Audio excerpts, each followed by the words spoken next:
Tonight, journalism students learn about politics. Plus, one organization teaches students the effects of bullying. Stay tuned. TrojanVision Nightly News starts now. From the high-definition digital production center on the Troy campus, with news from Troy University locations around the world, this is TrojanVision Nightly News. Hello and welcome to TrojanVision Nightly News for April 5th, 2013. I'm Courtney Addison. And I'm Rachel Scarborough. Thank you for joining us this evening.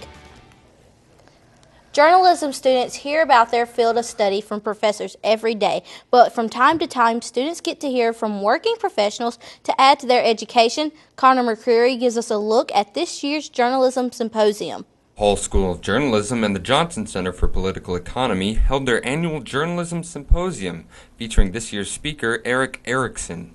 He pointed out during his lecture that speed is necessary when putting out news stories, but that journalists need to slow down as well and focus on making stories more factual. I don't think you can cover what happens today unless you know what happens in the past. I mean, history does tend to repeat itself in various ways. They need to learn to be able to tell a story, tell it factually and truthfully, be aware of the history, but tell a story. Don't just give bullet points. I think it's a great idea. I write sports a lot for the paper, and we're always back-checking facts. History does a lot in all subjects because we can't have a correct perspective of what we're looking at unless we know how things have transpired in the past. They need to be able to master telling the who's, the what's, the where's, the whens, and the whys in a way that draws people in.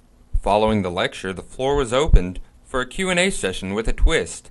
Falling in line with the symposium's theme, social media and the news, the audience had a chance to pose their questions to Erickson through Twitter. I've never utilized Twitter as much as I have today for one of my assignments, but it was fascinating to use it and to see my questions being asked right after I tweeted them. It was a very good experience for me. It's nice to see that people who are in school now are examining the question of the balance between entertainment and information the way so many people are out in that field right now. It's an answer or a question we don't have answers to, but we're going to have to all figure it out together. Connor McCreary, Troy TrojanVision News.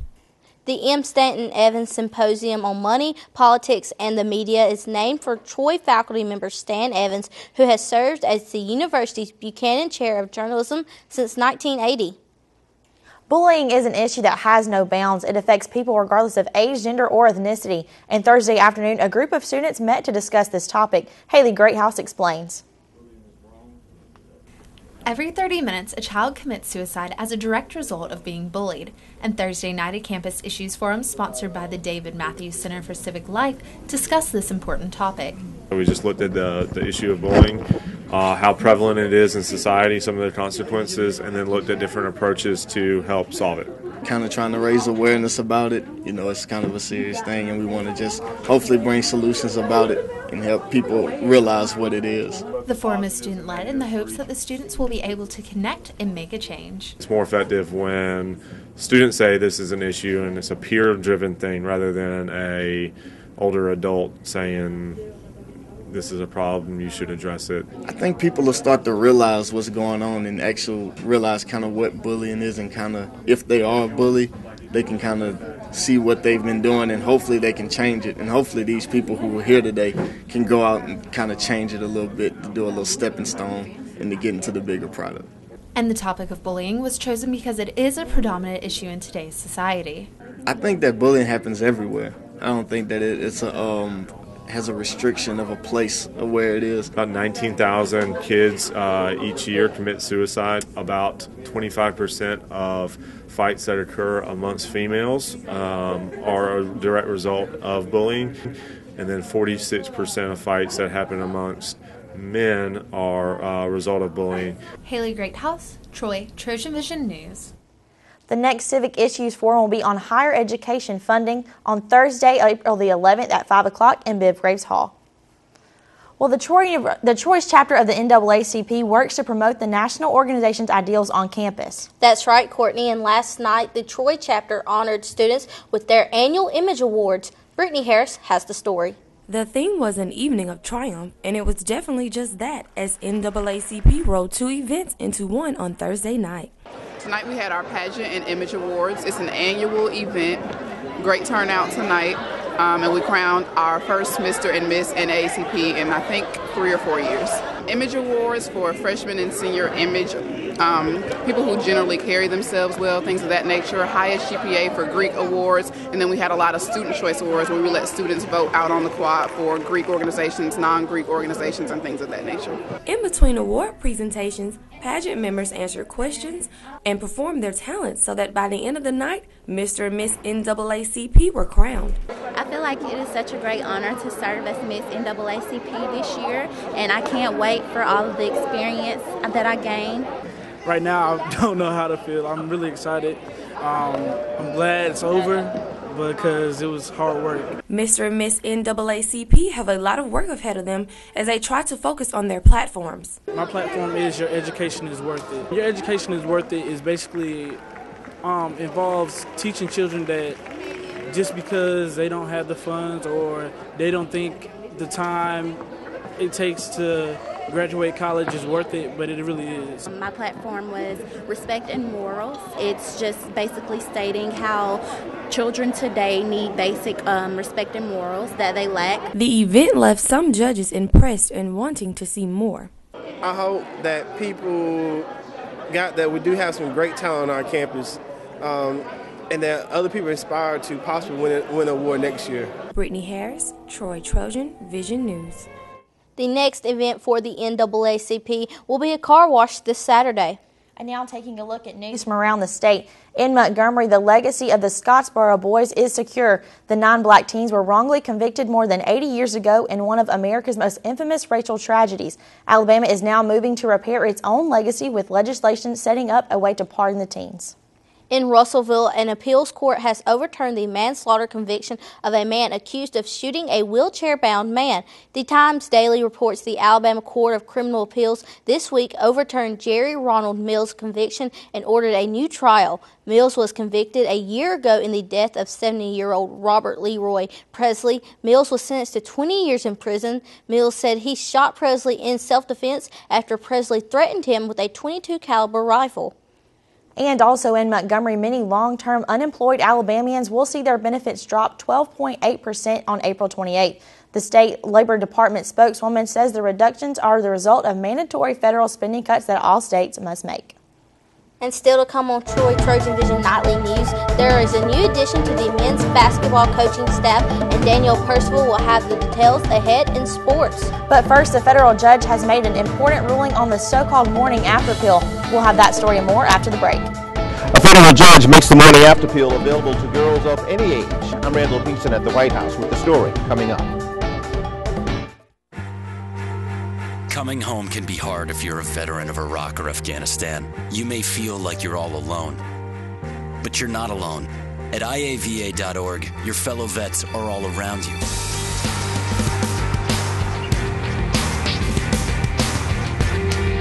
Join our free online community, get the resources you need, and connect to other vets who know where you're coming from. IAVA.org. We've got your back.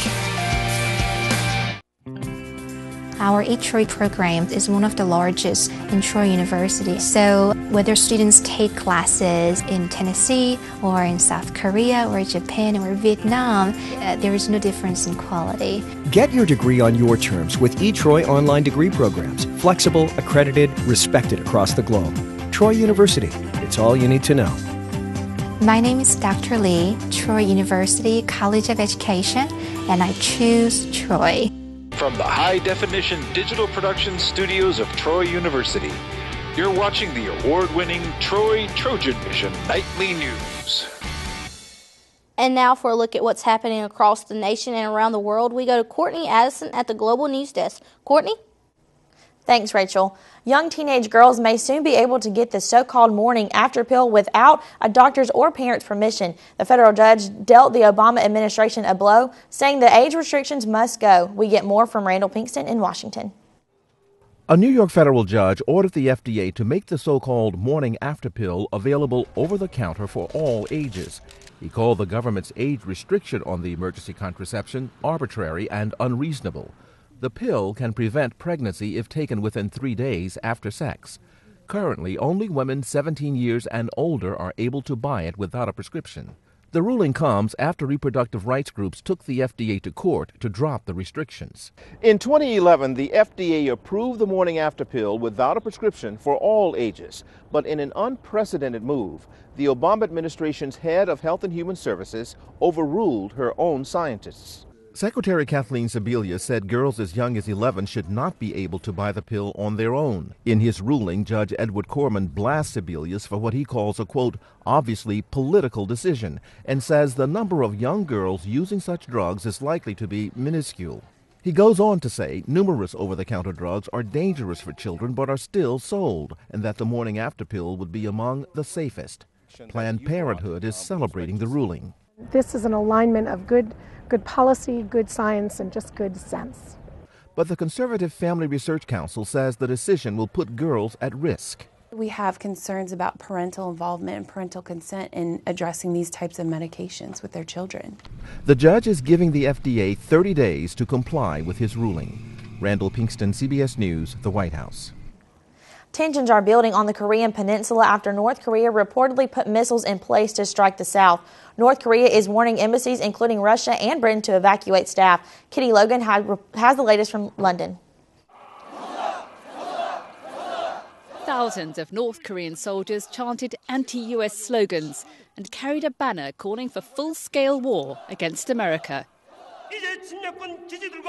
This one says, "We will mercilessly destroy the US aggressors and the US forces based in South Korea." North Korea notified several foreign embassies in Pyongyang, including Russia and Britain, that it cannot ensure the safety of diplomats after April the 10th. It urged them to consider closing. But British officials called the request part of North Korea's rhetoric, which claims the US is a threat. North Korea has reportedly moved missile launches into place in secret locations on its east coast. The move could threaten American bases in the Pacific. The US is moving an advanced missile defense system to Guam. North Korea does not have diplomatic ties to Washington, and regional experts say there may be no simple way to ease tensions. If you isolate, the more you back North Korea into a corner, the more they're going to lash out. US air bases in South Korea are also potential targets for North Korean aggression. But some people living nearby say they're not worried. He says, "We're leading a normal daily life even if North Korea tries to provoke our country." South Korea has deployed missile defense systems on its border to guard against any attacks from the north. Kitty Logan for CBS News, London. There's new relief for the millions of women who suffer from painful fibroids. Marley Hall takes a look at the new minimally invasive procedure that the FDA recently approved. Date for me right over here as well. Great. Edna Annan is about to have surgery. So do you have any other questions about the procedure? The 35-year-old mother of three is having a new procedure to treat her fibroids. A few months ago, she decided enough was enough. It's been going on for a while now, and it's getting worse and worse. Fibroids can be very painful and cause heavy bleeding. More than 200,000 women in the U.S. have hysterectomies every year to get relief. Now, a new minimally invasive procedure uses a tiny needle that's inserted through the abdomen to destroy fibroids with an electrical current. This does not remove them. This will help to shrink them. In some cases, we've actually seen the fibroids go away completely. Surgeons here at Montefiore Medical Center in the Bronx are the first to perform the procedure in the U.S. since it received FDA approval. It opens up a whole new door for women because historically, if you wanted something which was going to spare the uterus but would be targeted directly to the fibroids, you were somewhat limited in what was available to you. In the past, women took weeks to recover after invasive surgery. Now patients usually go home the same day with a little pain. And most, like Edna, can resume regular activities within 5 days. Now I'm doing really, really good. She says it didn't take long for her to get back to caring for her children. Marley Hall for CBS News, Bronx, New York. And that wraps things up from the Global News Desk. To see more stories from across the country and around the world, you can tune in to Trojan Vision Global News right after the nightly news. Now, back to you, Rachel. Thank you, Courtney. And now Danielle Percival joins us with sports. So, Danielle, lots of action in sports this weekend. Baseball team is away, but the softball team is in action here in Troy. Well, that's right, Rachel. For fans who like to get out there and see the action on the diamond, the men will be on the road, but the softball team will be here. But there is a lot to get into, so let's get started. After 5 straight at home, the Troy baseball team will now be back on the road this weekend at a place where wins have been hard to come by. Troy travels to Louisiana Lafayette over the weekend to face the Ragin' Cajuns in a 3-game series. Troy is just 11-18 all-time against the Cajuns and 6-12 in Lafayette. However, the Trojans made the trip there last year where they took 2 of 3. Head coach Bobby Pierce knows it's always a tough place to play. Well, our goal is like every weekend to win the series, and on the road there at Lafayette, like you said, usually a very big crowd, very boisterous crowd, tough atmosphere to play in. Really forces you to lock in and focus on what you have to do and what your job is. But they've got an excellent team this year, good pitching, good hitting, and at home they played awfully well.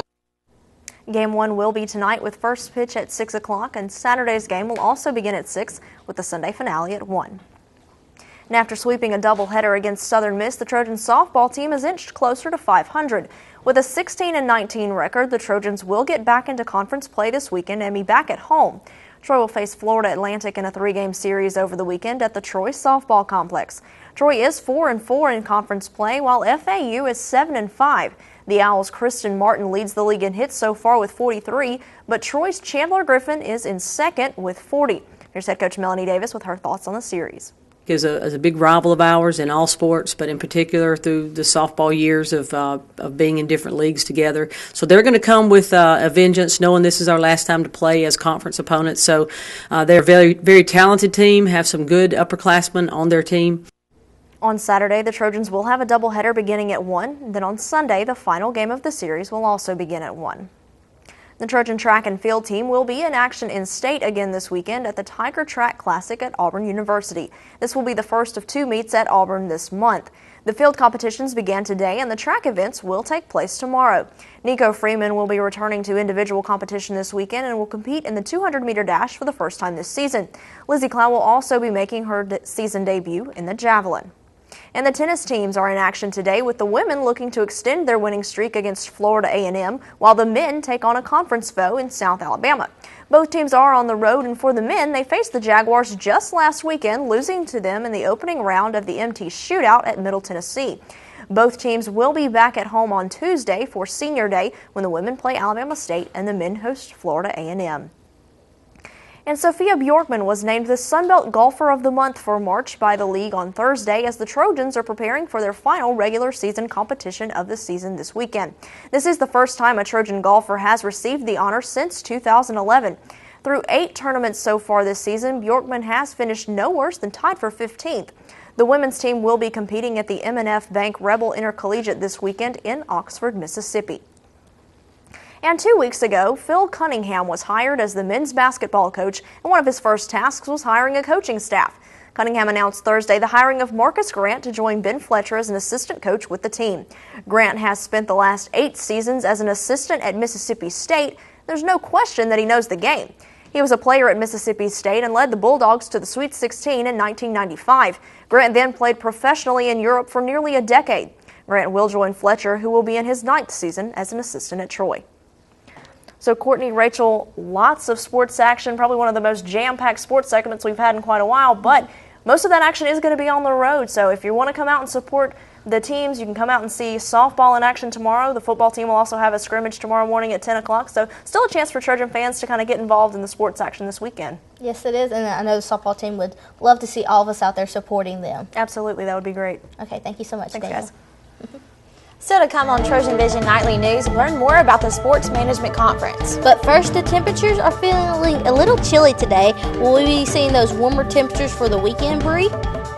We did have some cooler temperatures in our area over the past 24 hours, but not to worry. The spring-like temperatures are coming back into our area. I'll have more coming up next.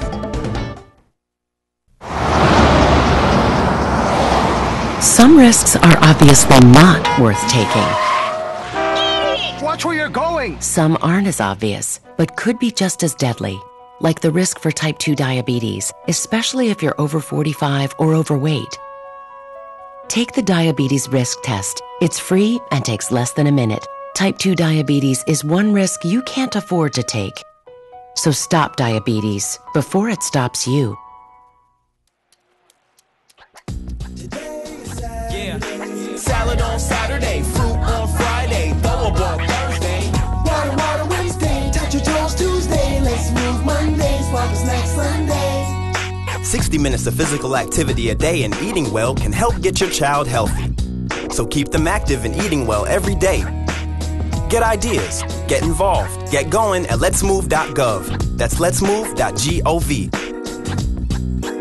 From the high-definition digital production studios of Troy University, you're watching the award-winning TrojanVision Nightly News. And now Bree Sanders joins us with a look at weather.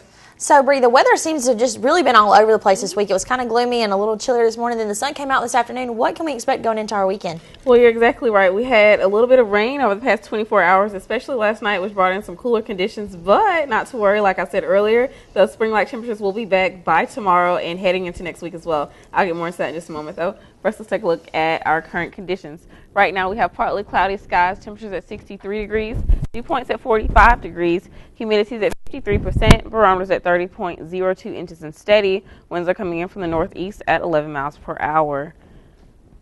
Today's stats, we had a high today of 64, a low of 42. There was about 0.06 inches of rain over the past 24 hours. The sun rises at 6:27 a.m. and it should set at 7:07 p.m.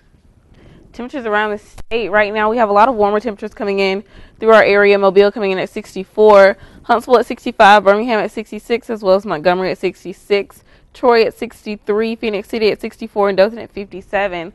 Looking at our temperatures around the southeast, on average in our state, we're right about 64 degrees here in the northern part of our state around the Birmingham area. And as we move throughout the rest of the southeast, we see these yellow pigments remaining constant here, leaving those temperatures right at about the lower 60s, upper 50s right now.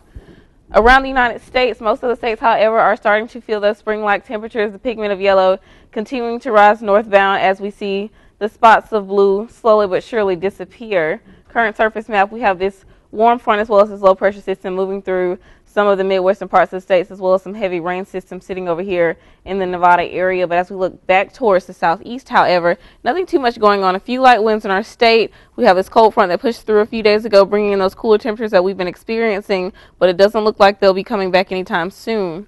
Precipitation forecast over the next 48 hours in our area. We shouldn't be experiencing any rain, so it looks like we may have a picture-perfect weekend ahead. Moving into tomorrow, like I said, picture-perfect Saturday. Nothing too much going on as we close out our weekend on Sunday. Still nothing going on in our state, but we do see these rain conditions forming just northbound of our state, getting a little bit heavier here in the Missouri area. And on Monday, that rain gets a lot thicker as they continue to push throughout the rest of the states. And on Tuesday, it looks like it heads back towards the southeast, but still nothing too much to worry about in our area right here in Alabama. As we move to tonight's forecast, mainly clear skies, winds light and variable, coming in from the north at 7 miles per hour with a low of 42. So tonight will be a little bit clear tonight. Won't have to worry about those rain conditions that we saw last night, but you may want to keep a light jacket on hand with you just in case it gets a little chilly for you tonight. As we move into tomorrow's forecast, we have mostly sunny skies, a few afternoon clouds, light winds coming in from the southeast at 7 miles per hour with a high of 76. So I know everyone kept saying it was chilly today, but well, yesterday and today as well. But as we move into tomorrow, we do have those spring-like conditions coming back into our area as well as those warmer temperatures, and we shouldn't have any rain to worry about. Moving into our 4-day forecast, like I said, tomorrow that high gets to about 76 degrees, mostly sunny skies in our area, low gets to 48. Closing out our weekend on Sunday, we have those partly cloudy skies in our area. The high continues to rise to about 79 degrees with a low of 53. On Monday, we still have partly cloudy skies for the first time in a while. The temperatures finally get up to about 80 degrees with a low of 55. And on see a whopping 85 degrees. Courtney and Rachel, we did have for the past few days, and everyone was wondering, are they here to stay? Are the spring-like temperatures coming back home? So for the viewers at home, everyone here at the station, looks like we can say hello to Father Spring for good now. We see next week temperatures almost getting to about the mid-80s, which is the warmest we've seen all year. So pretty excited about that. Exactly, and hopefully, it'll be beautiful weather for the people to go out and support the football team tomorrow and watch a little bit of spring practice as well as the softball team and their big weekend. Absolutely. Definitely go out and support the Trojans with this weather we have tomorrow. And it's just even a beautiful day. Just go sit out on the quad and enjoy maybe reading a book, picnic outside. I agree. Absolutely. Thank you so much, Bree. You're welcome.